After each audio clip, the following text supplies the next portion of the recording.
Hi everyone. Welcome back to సుందరి.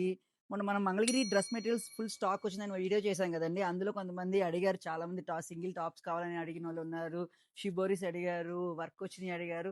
చాలా models అడిగారు. అందులో ఇవాళ షిబోరి చూపించాలి అనుకున్నాను. సో, ఇవన్నీ షిబోరిలో డిజైన్స్, ప్రింట్స్ అండి. మంగళగిరి పట్టు మీద షిబోరి ప్రింట్ టాప్ అండ్ దుప్పటానే వస్తది. బాటమ్ ఉండదు. మీకు తెలుసు కదా! మీకు ఆల్రెడీ చాలామంది పర్చేస్ చేశారు. సో, టాప్ ఇలా వస్తది. దుప్పటా ఇది పిస్తా గ్రీన్ మీద బ్లూ షేడ్ కాంబినేషన్ చాలా బాగుంది. దీని ప్రైస్ వచ్చేసరికి 1800 అండి. ఫ్రీ షిప్పింగ్ మన దగ్గర ఫ్రీ షిప్పింగ్. సో ఎక్కడైనా కావాలి అంటే ఆన్లైన్లో ఆర్డర్ చేసుకోవచ్చు, ఆర్ సుందరిని విజిట్ చేయొచ్చు. మంచి మంచి కలర్స్ మీరు కావాలంటే ఇంకా ఏమన్నా ఇట్లా నచ్చిన కలర్ ఏమైనా ఉంటే ఓపెన్ చేయకపోతే నేను మనీని అడిగి పెట్టించుకొని మీకు నచ్చిన కలర్ ఆర్డర్ చేసుకోండి. ఈ గ్రీన్ కూడా సూపర్ ఉంది అసలు. బా మంచి గ్రీన్ అండ్ పింక్ కాంబినేషన్ చాలా బాగుంది. ఈ డ్రెస్ నేను ఒకటి తీసుకుంటే బాగుంటుందేమో అనిపిస్తుంది. చాలా బాగుంది. Thank you.